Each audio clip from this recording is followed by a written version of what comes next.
Vous ne faites pas la politique au Cameroun. Il y a une seule personne qui fait la politique au Cameroun, c'est le président Biya. C'est moi qui décide à la fin. Vous ne me parlez pas comme ça. Mais vous pensez que vous êtes dans quel pays, monsieur? Vous pensez, je peux faire ça en Belgique? D'accord? Vous vous asseyez et on travaille. Arrêtez un peu ce bordel. Il est temps d'arrêter ce bordel. Mais c'est pas possible. La tension est palpable. Samuel Eto'o, président de la Fédération camerounaise de football, est en pleine discussion animée avec Mark Brice, le nouveau sélectionneur des Lions indomptables. La caméra de sécurité enregistre la scène, capturant chaque mot échangé entre les deux hommes.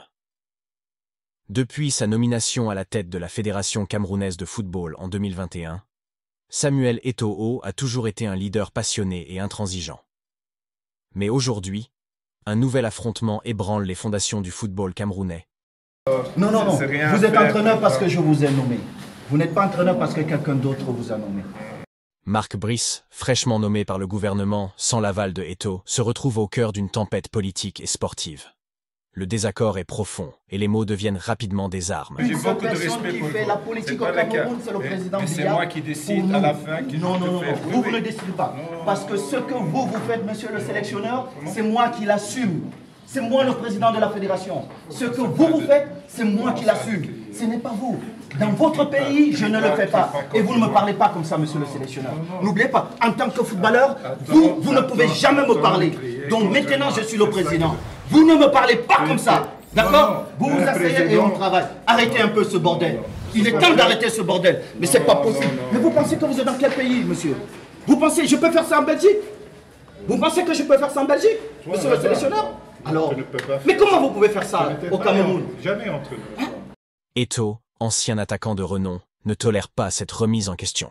Son autorité et surtout son rêve pour la FECAFOOT sont en jeu. Les mots de Samuel Eto'o sont tranchants. Chaque phrase résonne comme un ultimatum.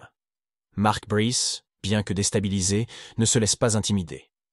Le rappel de son glorieux passé de joueur est l'arme ultime de Eto'o. Une tentative de regagner la domination de la conversation. Mais Brice répond avec un sarcasme glacé. J'ai été entraîneur. Pour 3 semaines. Oui, et j'ai été très grand joueur. Très grand joueur. Non. Beaucoup. Merci beaucoup. Et si vous traversez, vous ne reviendrez plus. Quelques heures plus tard, la Fédération camerounaise de football annonce la mise à pied de Mark Brice et la nomination de Martin Ntungu comme sélectionneur intérimaire. Mais cette crise est loin d'être terminée. Le 8 juin prochain, les Lions indomptables affronteront le Cap-Vert. Les regards seront tournés vers le Cameroun, où les enjeux dépassent désormais le simple cadre du football.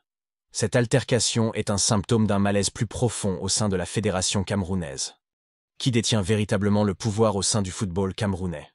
Quel sera l'impact de cette crise sur l'équipe et sur la nation tout entière? Une chose est certaine, le drame qui se joue dépasse largement le cadre sportif.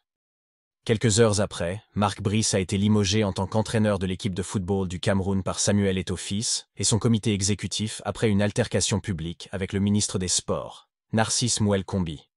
Cet événement s'inscrit dans une lutte de pouvoir continue entre Eto'o et Kombi pour le contrôle du football camerounais.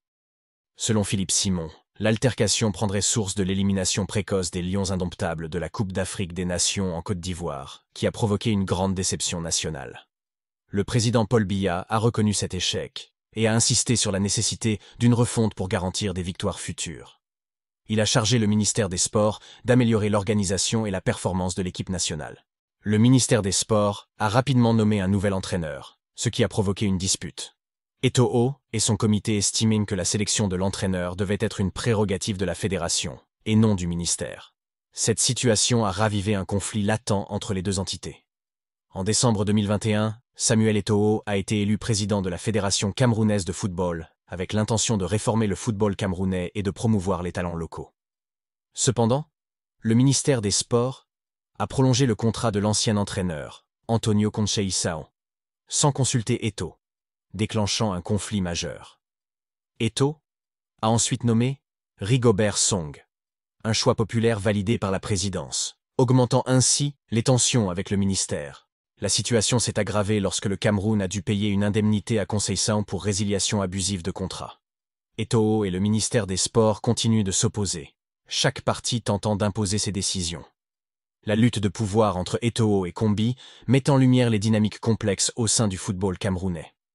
L'intervention du président de la République pourrait être nécessaire pour résoudre cette impasse. Et les prochains jours seront cruciaux pour déterminer qui dirigera l'équipe lors des prochains matchs. Et vous, chers auditeurs, que pensez-vous de cette situation?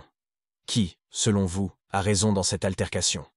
Eto'o défend-il correctement son rôle de président de la fédération, ou Brice a-t-il raison de se rebeller contre cette autorité?